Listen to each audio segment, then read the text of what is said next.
Very rarely at this job do Case and I genuinely agree about a new vehicle. There's always some kind of argument, but today we have a new vehicle that we're both super excited about. And that in itself could be news, but actually the vehicle we agree on is the news, and this is the new G-Wagon that you may have seen online a little bit. We're going to talk about it in this video, all the fancy features, cool design elements, and it's got a very interesting name. It's the G550, so it's the new straight six G-Wagon, but it's the G550 edition stronger than the 1980s, which is a mouthful. It's like they're gunning after motorcycle manufacturers for the longest and least catchy name you can apply to a vehicle. They could have called this thing anything they wanted, and the name they chose was stronger than the 1980s. Now, I think it's in reference to this marketing campaign they've been doing, which is like stronger than time.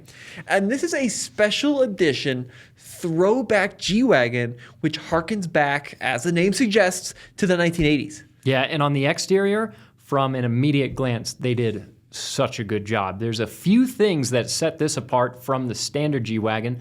The one that you'll notice straight off the bat is that they blacked out the front end like a lot of the classic G-Wagons that they're kind of harking back to. Yeah, and like you mentioned, Case, not only the grille, but the headlight surrounds are in kind of this flat black look. And then you've got that big three-pointed star in the front end, which is just so cool. And then you'll also notice, because this is a G550 and not the 63, there's no ridiculous bull bar on the front that kind of look like glasses. So it's a very clean look. Yeah, it's very clean. They also went to amber turn signal covers on the front, which looks a little old school. This one's got pictured a pretty cool roof rack. There's also a fabric rear tire cover, which is cool. That's pretty retro in itself, and a ladder. So a few of the elements that we're used to seeing on models like the Professional.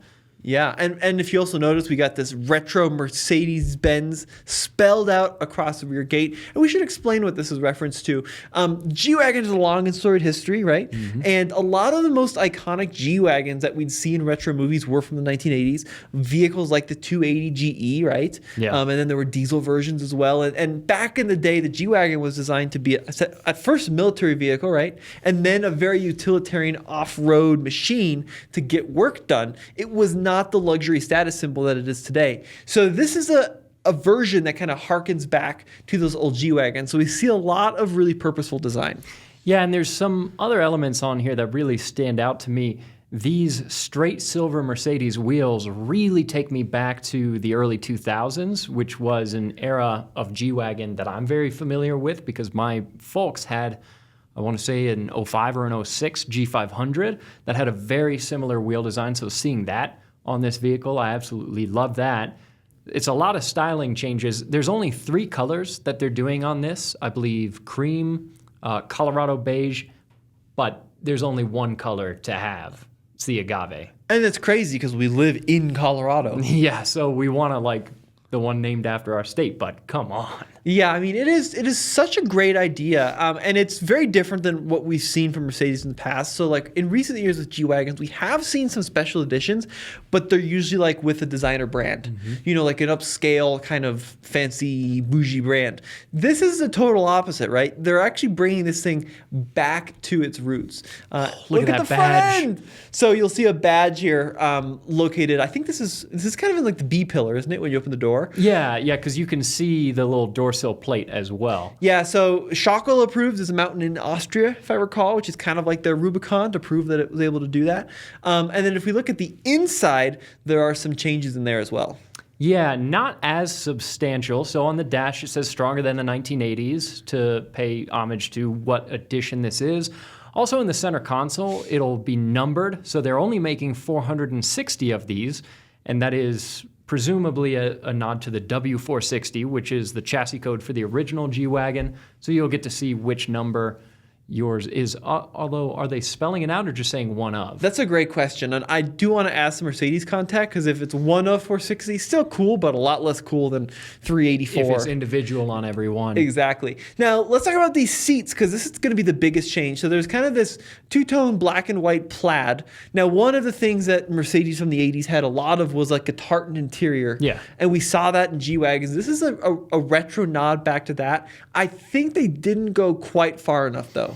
Yeah, I love the seat design. I love that they've got that particular throwback, but if they had some more color in this interior, that would go a long way. This particular one, as it's pictured, is kind of a sea of black, so there's nothing that really draws your eye in a huge way, especially for a vehicle as special as this is. It'd be nice if it felt more special on the interior, and our producer Cole, who's behind the camera, brought up a good point. If they brought some of that exterior color, especially that agave green, into the interior, found a way to incorporate that into the dash or into the center console, that would be really, really over the top. That would be awesome. It'd be sick, yeah. And then grab handle, of course, stronger than 1980s. We talked about that a little bit. So I think that they've done something really interesting with this, in that they've kind of removed some of the G-Wagon pretentiousness from the G, right? Yeah, it's a cool direction because for such a long time, the G-Wagon has been kind of a Hollywood symbol, a Kardashian kind of vehicle, and not so much of what its roots were. So it's felt like for a long time with the AMG models and everything, all the fast, high horsepower stuff that's really cool and it's a lot of fun. It's been definitely a departure from what this started out as, and I love the idea of Mercedes at least having some models that take it back into that more rugged direction. And speaking of it being rugged, this particular one that's pictured right here, not all of them that we've seen pictures of, but this one has even a headlight grille, which is very old school and really cool. And I think that Mercedes is finally jumping. That's very cool. They're jumping on board the retro train. So if you look at like the off-road space, Ford has like the Heritage Edition Broncos. Yeah. Right. Jeep has the Willys Edition Wranglers, but they also have a new 41 edition, which goes back to the 1941 launch. So Mercedes is kind of doing the same thing with the G. Now, obviously, the history doesn't go quite as far back as like the 40s, 50s, and 60s, like Ford and Jeep. I think that there's two things that are concerning me about this, because it's pretty much perfect. I think we both agree. It is awesome. Yeah. The first thing, which is a little bit concerning to me, is it's limited to 460 units, which means you're not going to see a lot of them. And it also means that they're going to be very in demand, I would think. Yeah, and it's also going to be very expensive because of that. Already the starting price is around $150,000, like $148,000 for a G-Wagon. And this is going to be more than that. What's your guess? Sure. What do you think? Oh, geez. Pricing's not officially been revealed, but what do you think it's going to be? Yeah, so we don't know for sure. I would assume, especially because it's so limited run, it's the interesting thing because it's not like they did anything way over the top mechanically, or like we showed nothing way over the top with the interior. It's pretty subtle stuff that turns into a really big visual difference. But it being as limited run as it is, I want to say maybe 200-ish. Yeah, I think you might be a little bold, but I think at least 180. So, yeah. And who knows what kind of markups they'll have. You're exactly right. We also don't know about the tariff situation. And then the thing, too, is that may make these hard to sell, is as enthusiasts and as you folks watching, you're probably just as excited about this as we are. But we're not the folks that have $200,000 to spend on a G-Wagon, right? Those are the people in Beverly Hills, right? Yeah. And it might be a tough sell to some of those folks to say, look at these amber turn signals and these weird prison bars on the headlights, right? So like it's going to take a very specific enthusiast, I think, to really understand what this is. Yeah. And I feel like those people exist. There's definitely Mercedes enthusiasts that have money. Yeah, I mean, I think that the only way I would be more excited about this is if it was like we talked about, unlimited production, and then because it's a throwback to the 1980s, and they would never ever do this because it would cheapen the brand, but it would be cool to have like a more affordable diesel stripped out version. You know, yeah, which is obviously, like you said, it's never going to happen. Never going to happen. The interesting thing about this as well, which kind of matches a little bit the character of the design that they're going for, is that this is, of course, the new Inline-6 powertrain in the G-Wagon, which until recently we hadn't seen here in the States. Until recently, here in the States, offered domestically that I can think of, we didn't have any G-Wagon options with less than 8 cylinders. Yeah. So this is a pretty recent development. We had a G-Wagon with this new straight-six powertrain at the office a week ago. And driving it around, it's interesting. It sounds like a BMW. It sounds like a sports car. It actually, that straight six, like you pointed out, doesn't always make a lot of noise. In other cars. In other Mercedes products, but in this, you hear it quite a bit. And it's a very different character from what I'm used to for Mercedes G-Wagons here in the States. But that being said, the era that this is harkened back to, those weren't V8 G-Wagons anyways. Yeah, and I driving the one we had, Mercedes lent it to us for about a week or two, and my dad road tripped it from LA, and it was really cool. And it was a really fast powertrain. That was kind of my big takeaway, is it really had a lot of get up and go. And like you said, it was a lot louder and more pronounced than I thought. But it didn't have that kind of grumble that the V8s have. But what's cool about this trim is because it's kind of a retro thing and they never had them originally, it kind of makes sense to put the inline-six in this. But this would be even cooler with like a little diesel engine at $80,000, which is never in a million years going to happen. Yeah, I know. But Case, my question is, so Mercedes has this, they're working on this marketing campaign, Stronger Than Time, and this is Stronger Than 1980s. Yeah, and actually the puddle lights on this, when you open up the door, say Stronger Than Time. Okay, gotcha. Apparently. Now, do you think they're going to do a Stronger Than 1990s and Stronger Than the early 2000s? I don't know if there's enough 2000s nostalgia yet, at least mainstream enough for them to make a whole trim around it. I'd be surprised if they do, to answer your question.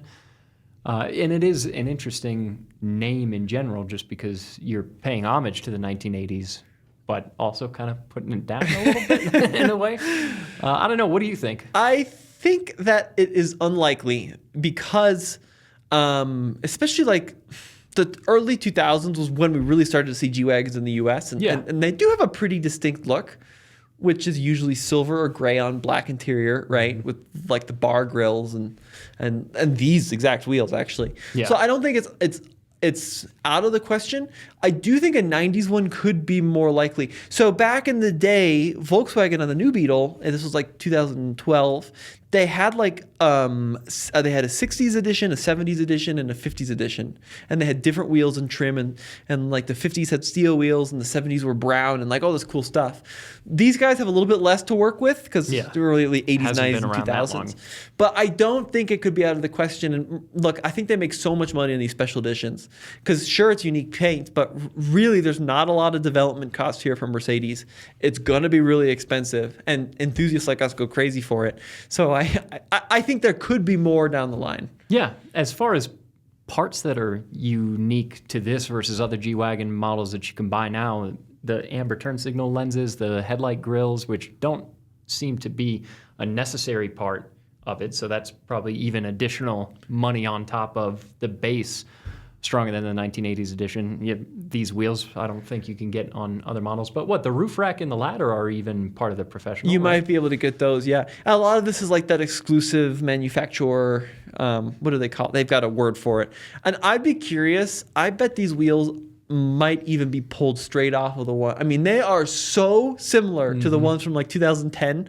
I wouldn't be surprised if they just yanked them out of the parts bin from back then. But anyways, folks, let us know what you think of this version. Is this going to sell? Is it going to be a dud? Would you want one of these? I know Case and I certainly would be the first to line up for these, but really cool ideas. Yeah, it is very cool and something that we're excited to see. The G-Wagon going back into a little bit more of a utilitarian and tough-looking direction. They just have to fix the name. Yeah. It's not a good name. It could be more catchy. Well, guys, that's just a quick video. Go on to give you guys our input, and we'll see you in the next one.